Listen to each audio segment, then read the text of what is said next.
Adara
Vishnu Padaya Krishna Pristaya Bhutale Srimati Bhakti Vedanta Swami Niti Namine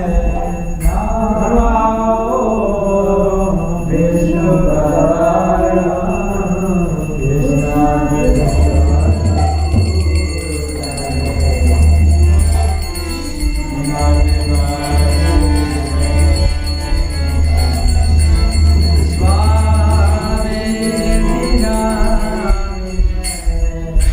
Namaste Saraswati Deve Gaurani Prachacharine Nivishesha Shunyavada Vasatari Sadanine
Radha Gokulananda ki, Sita Lakshmana Hanuman ki, Nitai Gaur Premanande, Srila Prabhupada ki.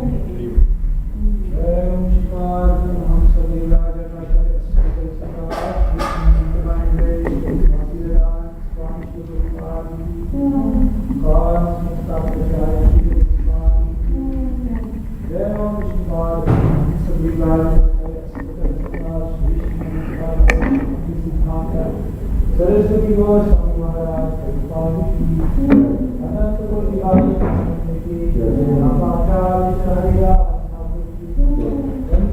Shri Krishna Chaitanya Prabhu Nityanand Shri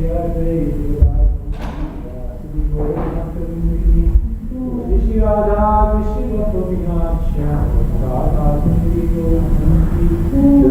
Shri Vrindavan Purushottam Kshetra Jagannath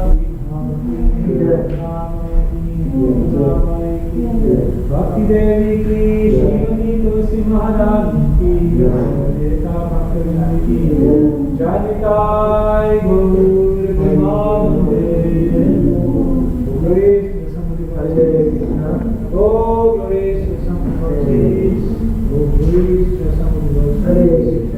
Oh, glories, oh, glories.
Jayo Radha Madhava Kunja Bihari Radha Madhava Kunja Bihari Jayo Radha Madhava Kunja Bihari Radha Madhava Kunja Bihari Jaya Gopi Jana Vallabha Girivaradhari Gopi Jana Vallabha Girivaradhari Jaya Gopi Jana Vallabha Girivaradhari Gopi Jana Vallabha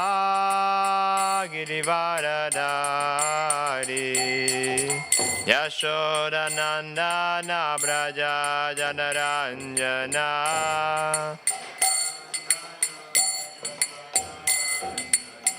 Yashoda Nandana Braja Janaranjana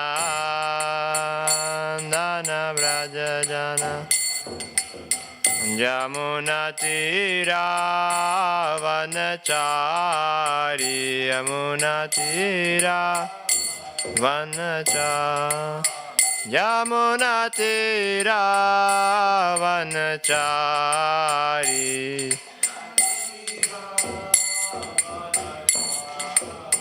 Yamuna Tira Vanachari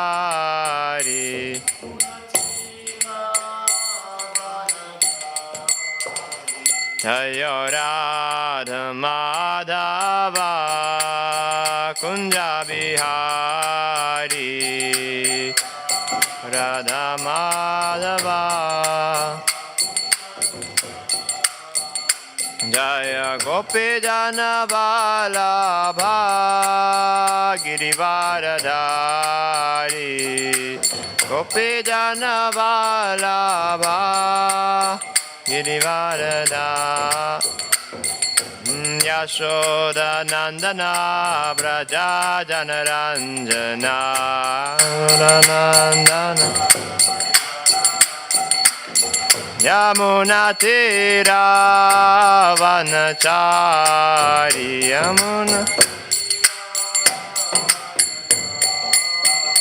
Jaya Radha Madhava Kunja Bihari Jaya Radha Madhava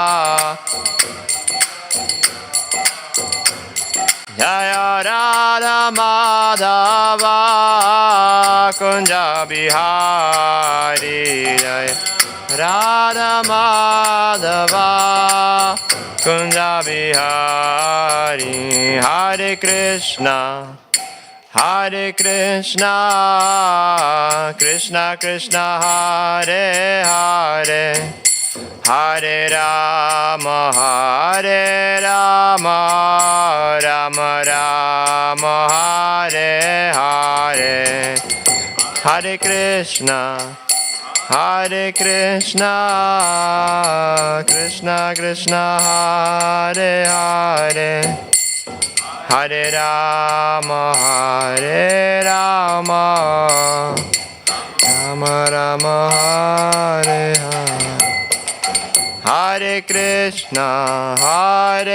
Krishna Krishna Krishna Hare Hare Hare Rama Hare Rama Rama Rama Hare Hare Hare Krishna Krishna Krishna Hare Hare Hare Rama Hare Rama Rama Rama Hare Hare Hare Krishna Krishna Krishna Hare Hare Hare Rama Rama Rama Hare Krishna, Krishna Krishna, Hare Hare, Hare Rama, Rama Rama, Hare Hare, Hare Krishna, Krishna Krishna, Hare Hare, Hare Rama, Rama Rama, Hare Hare, Hare Krishna, Krishna Krishna, Hare Hare, Hare Rama, Rama Rama, Hare Krishna, Krishna Krishna, Hare Hare, Hare Rama, Rama Rama, Hare Hare, Hare Krishna, Krishna Krishna, Hare Hare, Hare Rama,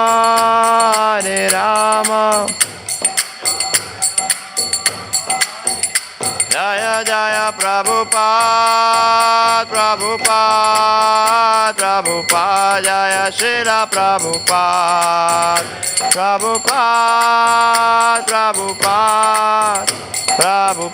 Jaya Srila Nitya Gaura Haribol, Nitya Gaura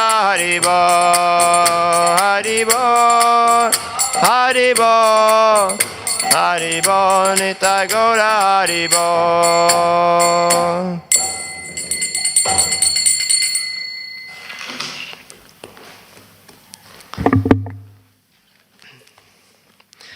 Hare Krishna, dear devotees, welcome to our evening Bhagavad Gita class. Let's start with the invocation. Om Namo Bhagavate Vasudevaya. Om Namo Bhagavate Vasudevaya. Om Namo Bhagavate Vasudevaya. Om Namo Bhagavate Vasudevaya. Om Namo Bhagavate Vasudevaya. Om Namo Bhagavate Vasudevaya. We're reading from Bhagavad Gita as it is, Chapter 2, Contents of the Gita summarized, Text 71. So please repeat after me. Vihaya kamanya sarvan. Oh, you don't have it yet? 71, 271, yeah. No problem. Vihaya kamanya sarvan. Pumang charati nispriha. Nirmamo nirahankara. Sashanti madhigacchati. Vihaya kamanya sarvan. Pumang charati nispriha. Nirmamo nirahankara. Sashanti madhigacchati. Vihaya kamanya sarvan. Pumang charati nispriha. Nirmamo nirahankara. Sashanti madhigacchati. So Mataji, it's 271. Please. Yeah, 271.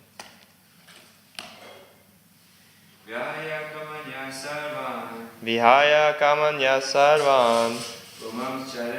nispriha. Pumangscharati nispriha. Nirmamo nihankara. Nirmamo nirahankara. Shashanti marikachati. Sashanti madhikachati. Vihaya kamanya sarvan. Pumangscharati nispriha. Nirmamo nirahankara. Sashanti madhikachati. Word for word. Vihaya, giving up. Kaman, material desires for sense gratification. Yaha, who. Sarvan, all. Puman, a person. Charati, lives. Nispriha, desireless. Nirmamaha, without a sense of proprietorship. Nirahankara, without false ego. Saha, he. Shantim, perfect peace. Adhigachati, attains. Translation and purport by His Divine Grace, Srila A.C. Bhaktivedanta Swami, Srila Prabhupada Ki Jai. A person who has given up all desires for sense gratification, who lives free from desires, who has given up all sense of proprietorship and is devoid of false ego, he alone can attain real peace. Purport. To become desireless means not to desire anything for sense gratification.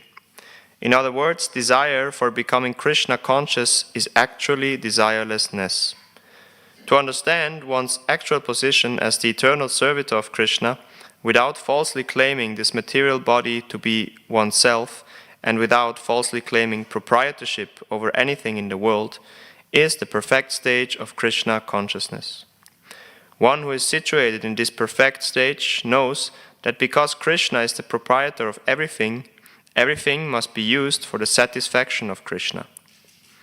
Arjuna did not want to fight for his own sense satisfaction, but when he became fully Krishna conscious, he fought because Krishna wanted him to fight. For himself there was no desire to fight, but for Krishna the same Arjuna fought to his best ability. Real desirelessness is the desire for the satisfaction of Krishna, not an artificial attempt to abolish desires. The living entity cannot be desireless or senseless, but he does have to change the quality of the desires. A materially desireless person certainly knows that everything belongs to Krishna, Ishavasyang idang sarvam, and therefore he does not falsely claim proprietorship over anything. This transcendental knowledge is based on self-realization, namely knowing perfectly well that every living entity is an eternal part and parcel of Krishna in spiritual identity, and that the eternal position of the living entity is therefore never on the level of Krishna or greater than him. This understanding of Krishna consciousness is the basic principle of real peace. Om Jnana Timirandasya Jnananjana Shalakaya Chakshurun Militam Yena Tasmai Shri Gurave Namaha Shri Chaitanya Manobishtam Stapitam Yena Bhutale Swayam Rupa Kadamahyam Dadati Swam Padantikam Vandeham Shri Guru Shri Yuttapada Kamalang Shri Gurun Vaishnavangscha Shri Rupam Sagrachatam Sahagana Raghunathanvitam Tam Sajivam Sadvaitam Savadutam Parijana Sahitam Krishna Chaitanya Devan Shri Radha Krishna Padan Sahagana Lalita Shri Vishakanvitangscha He Krishna Karuna Sindhu Dina Bandhu Jagatpate Gopesha Gopika Kanta Radha Kanta Namostute Tapta Kanjana Gourangi Radhe Vrindavaneshwari Vrishabhanu Sute Devi Pranamami Hari Priye Pancha Kalpa Tarubhyascha Kripa Sindhubhya Evacha Patitanam Pavanebhyo Vaishnavebhyo Namo Namaha Shri Krishna Chaitanya Prabhu Nityananda Shri Advaita Gadadhar Shivasari Gaura Bhakta Vrinda Hare Krishna Krishna Krishna Hare Hare Hare Rama Rama Rama Hare Hare.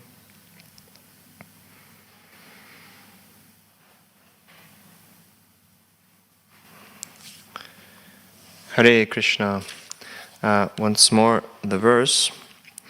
A person who has given up all desires for sense gratification, who lives free from desires, who has given up all sense of proprietorship and is devoid of false ego, he alone can attain real peace. So Hare Krishna again. Thank you for coming to this evening Bhagavad Gita class. I'm trying to speak something to this verse, and I beg your blessings that I can give something to you that is of value for your spiritual life, that can be practically applied as well, and thereby enhance your practice and understanding of Krishna consciousness. So we're coming to the end of this chapter 2, where Krishna summarized basically the whole content of the Gita. And it is also said after this chapter there was actually no need to go further because everything is already said. But still, for the benefit of us, the living conditioned entities here in this world, Krishna further explains some points. Arjuna will ask further questions to clarify the points already made in a more systematic order. So, and this verse is also, 71 is also the verse where this section on the Stita Pragya ends. We have heard the question of Arjuna, how can we distinguish or see such a person who is really situated in spiritual knowledge? Arjuna asks in 254, that what are the symptoms of one whose consciousness is thus merged in transcendence? How does he speak? What is his language? How does he sit? And how does he walk? And so this last section was on this question of how does he walk, meaning how does he engage his senses. And now these last two verses are specifically talking about desires, which is the pinnacle of this all, we can say, because desire is where this all starts from, right? We've all heard this before probably, that actually the only thing we as a soul do is desire. And so these verses, they really tell us what is actual desire and what is the right, the proper desire. So, as living entities, we cannot refrain from desiring, and then also these desires, they are put into practice and they result in action. Like we have this verse in 3.5, Nahi kaschit kshanamapi chatu tishtatiya karma krit karyate yavashaha karma sarva prakriti chair gunaihi, where Krishna says, not for a moment, nahi kaschit kshana api, no kshana, not even a moment is there where a living entity is not acting. And basically there he is already defeating this kind of idea of being a renouncer of activity. It's not actually working for the living entity. And so we have to act, we have to desire, and then we have to act on these desires. So the question is, what kind of desires do we have? And in this world, why we are here is actually for the reason of sense enjoyment, right? So our usual propensity and tendency is to look for sense gratification. And especially for us, who most of us, I can speak for myself, we're kind of Varna Sankara. We're not really desired children, or at least we're not conceived by the Vedic rituals and all the samskaras. Actually, this means also, right away when we came into this world, we were conceived in this consciousness of sense gratification. So this means it's very difficult for us to get out of this already, of this kind of predestined nature of ours that we were conceived in. So that said, nonetheless, it is not impossible. And that's why the Bhagavad Gita is here for, that's why Krishna is here for, to tell us that there is a possibility of us getting out of this only looking for sense enjoyment all everywhere and anywhere.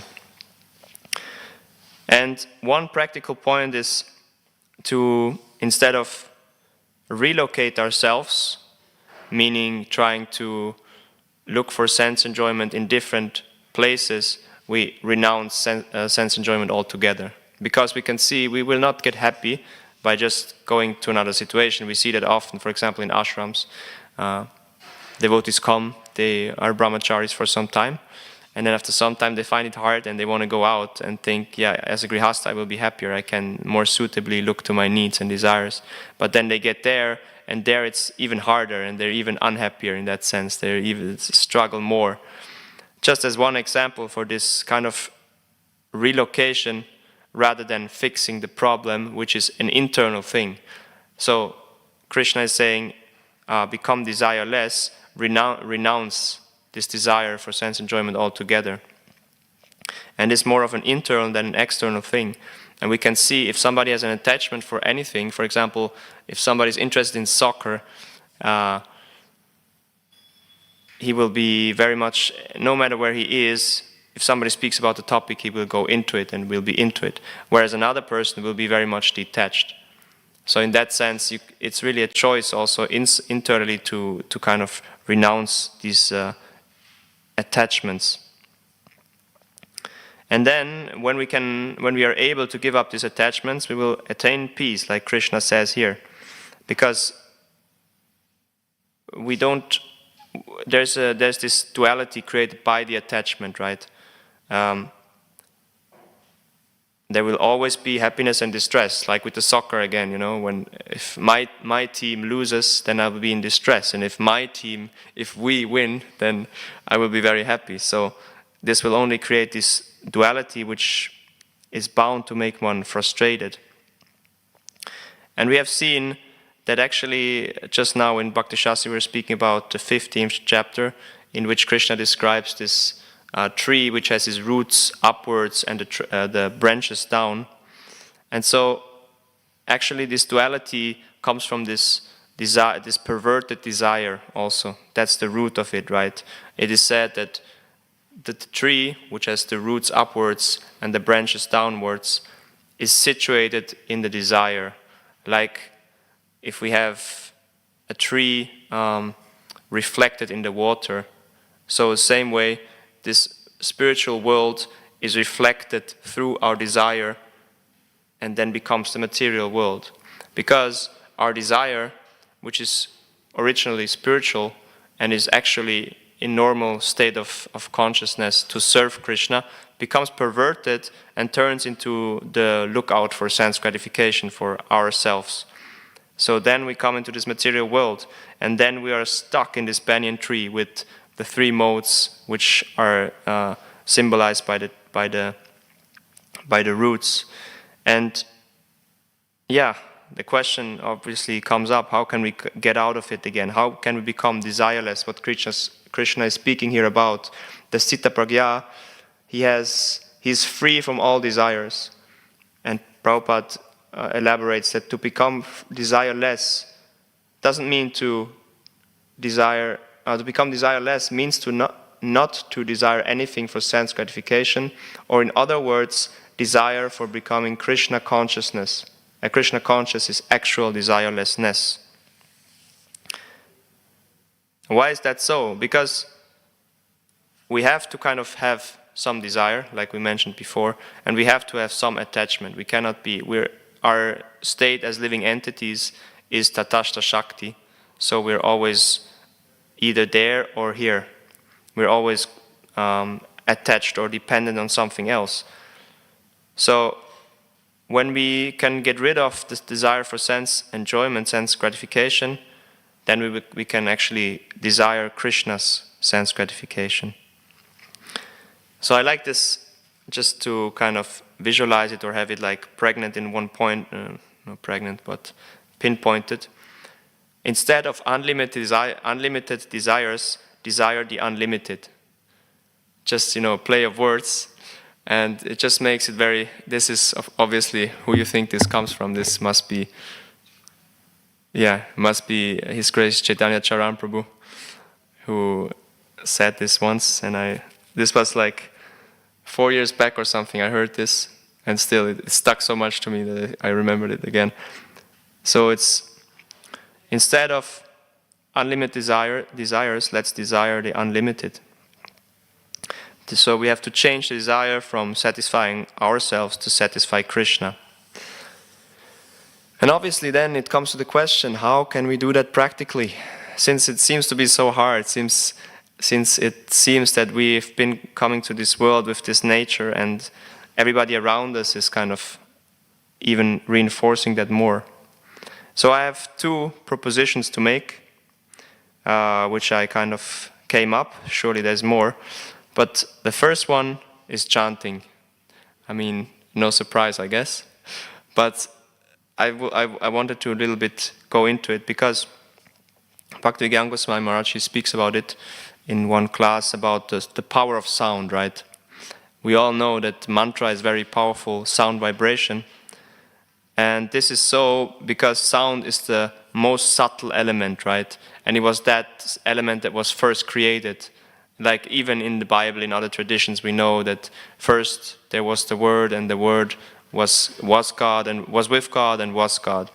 So also in our creation, we see that the first created, or the first thing in ether was tapa, right? So the tapasya, the austerity. And so actually sound manifests in waves. And there are 4 stages of how this sound manifests. So this is a little technical, but please bear with me. I think it's very interesting. So there is the gross level, where we have the sound that we can hear now. This is the gross, which is the Kriya Shakti. Then there is also sound in the brain, created by thinking and the thoughts, which then is called Jnana Shakti. And one more stage up is the Ichcha Shakti, which is the desire. So this is the most subtle form, actually, of sound. So here we can see how desire comes into play, which is actually that which is at the beginning of all the sound. And then there is a transcendental level above that. Now, thing is, our actions and thoughts are dependent on desires, right? We can see that first is desire, then action, then thoughts, and then actions come into play. And above that is the Paravaka level, that's a transcendental plane. But by vibrating mantra on gross level, we can go the reverse process backwards. So this is really the kind of very interesting process we have gotten by the acharyas and by the mercy of Krishna, basically. We get entangled by sound, so first thing is sound. That's how the creation gets started. But then again, also we come out by sound. And this is, like I said before, by vibrating mantra. Because then on a gross level, while repeating the mantra, we can purify the sound in our minds, our thoughts. And then by purifying the sound on the thought level, then also the desire level will become purified. And in the end, really the desire changes. That's the whole idea of this kind of how the sounds is influencing our desires. So I think it's really interesting to see like what kind of science is behind that, you know. It's really very much probed by so many sages from the past. We hear them from, thousands, millions of years back. They were doing these methods. And still in Kali Yuga it works, because the sound, especially Hare Krishna mantra, the Maha mantra, carries this potency no matter what. So every time we sit down and chant the Hare Krishna mantra, the sound vibration in itself will act on us, And we can feel it on a gross level. We can feel, for example, in kirtan, there's very much taste to it also, and we get happy, and there's certain, manifestations on the outside, and we can also see the people here, living here, the devotees, they basically changed so many habits and lead such a pure life. If you compare it to what you had before, it's amazing, isn't it? Like so many things just changed, and one very important start of it is the Hare Krishna mantra. Because, like we heard before, real desirelessness means to become a desirer of the sense gratification of Krishna. And so we need to learn to do that. And now maybe I can ask you what... Or no, I'll first go into it, and maybe I can ask later that. So, last year there was the passing away of Bhakticharu Maharaj, right? And in Zurich we have quite some disciples of his, and they arranged a memorial ceremony, which was very impressive and very nice to see. It's always such a beautiful thing when Vaishnavas come together to glorify very advanced other devotees. And they shared some of their experiences, and it was so much nectar there. Now, one devotee, he shared how he was very inspired to see when he was serving Maharaj, he was traveling with him, and they went to Amsterdam in the Netherlands, and they had some kind of conflict there. The devotees, they were kind of struggling within their own society there, in the temple, they had some issues. And there were basically two opposing parties that were kind of fighting each other, and it was a very heavy atmosphere there. And so Maharaj came there basically with the aim to kind of pacify the situation, solve the situation. And he invited both of the parties to come together and talk to each other. And so this devotee, he described how they came there, and you could see just by the presence of Bhakticharu Maharaj, the opposing parties were already so much pacified, and they were already so much more in the mood of cooperating, just because they were really appreciative of Maharaj. And then he just could see that Bhakticharu Maharaj, what he did, he was basically just glorifying Krishna, and then also the devotees in Amsterdam, what they achieved, what they did. And the devotee describes how it was such a amazing realization to see the switch of the whole atmosphere there, that he could really see Bhakticharu Maharaj. He was just being a friend and well-wisher to all the devotees there, not making distinctions. And also, only through that, only through his presence, basically he was able to dissolve this kind of disharmony which were there in the air, the tense atmosphere. And then he asked himself, how can it be, how can I become such a person who is a true well-wisher and a friend of all living entities? And then he asked Bhakticharu Maharaj, how can I develop this quality?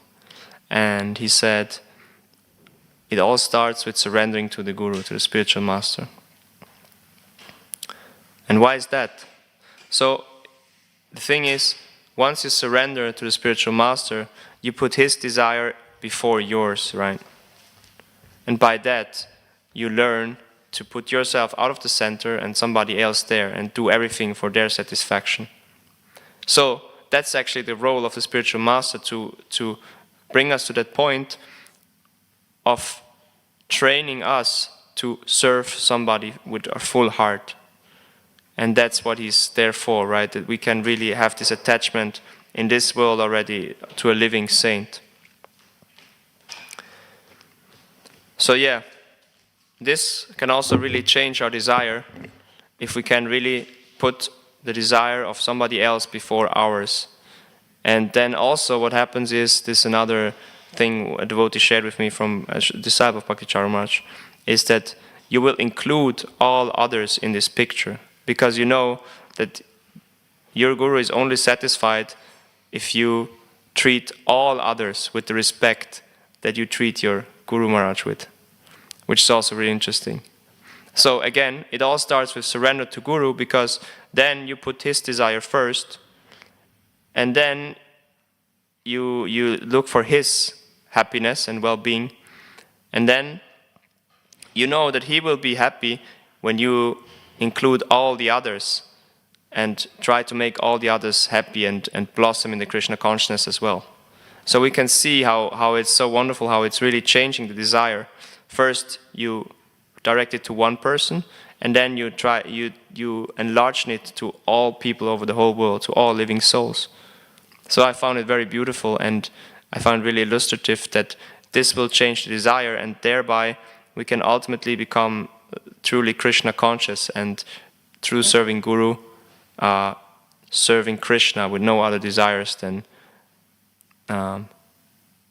to gratify his senses, which we know lies therein that the conditioned souls come back to him. So yeah, there's this other topic of proprietorship that Prabhupada talks about also quite substantially, but I think we can end here, and maybe you have a question.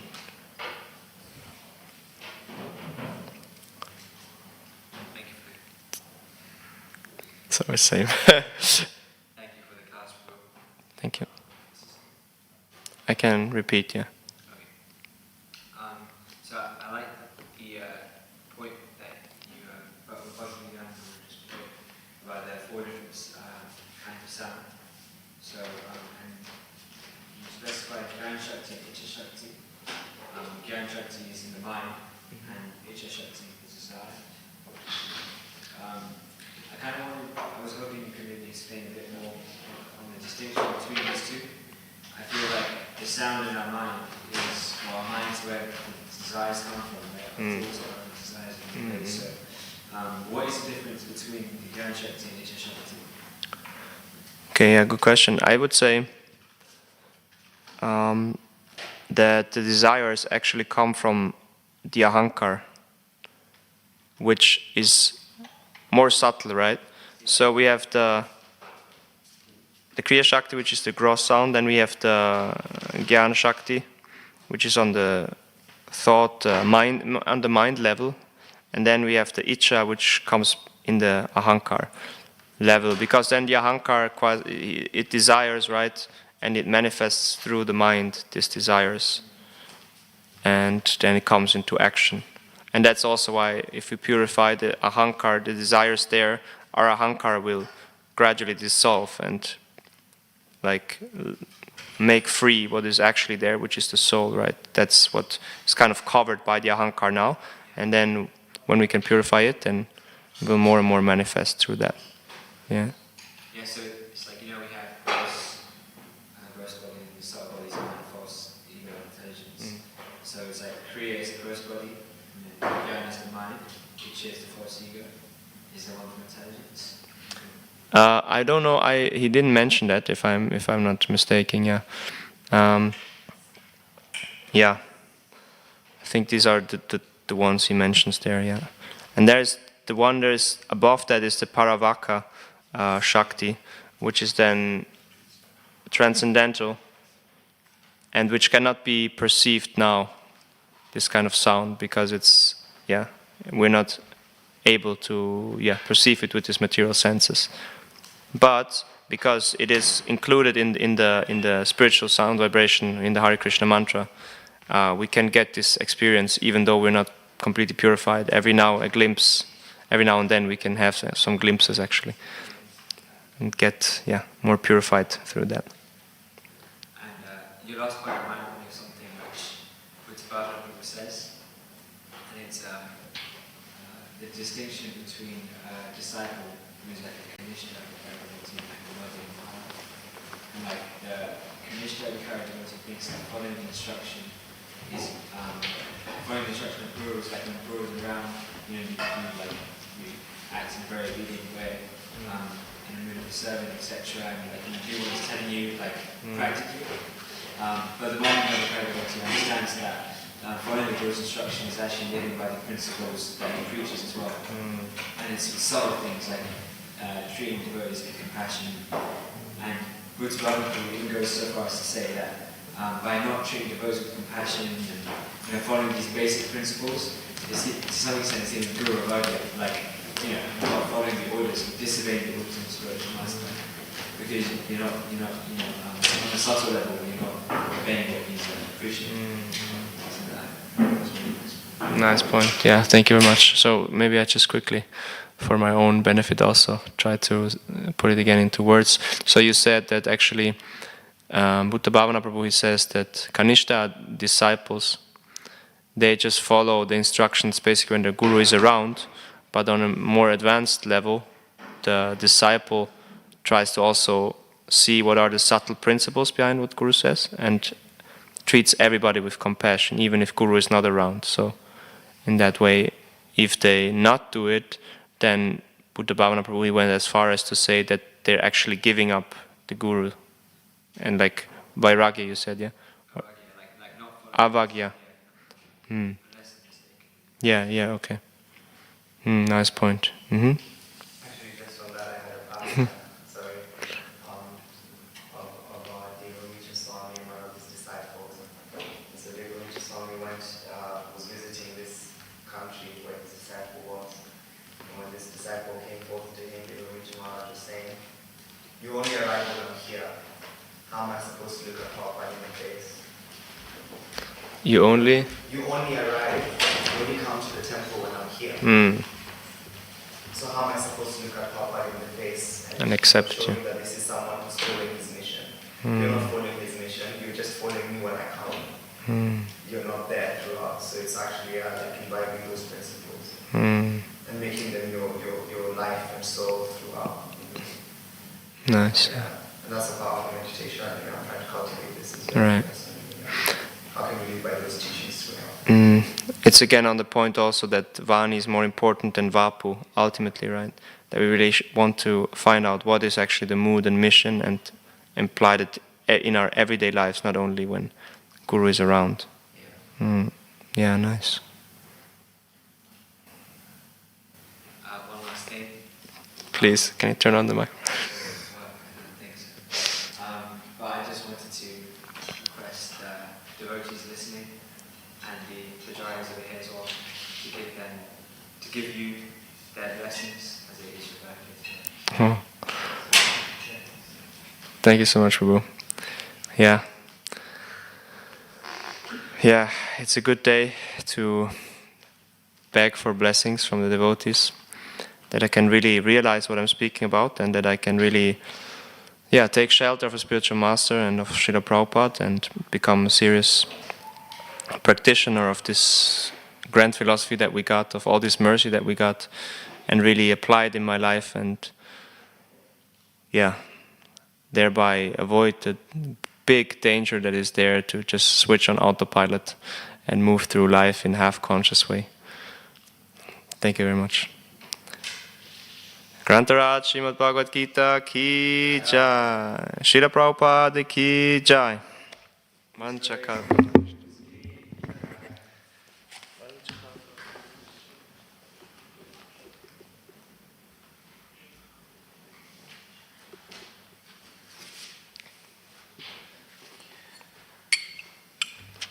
Thank you very much.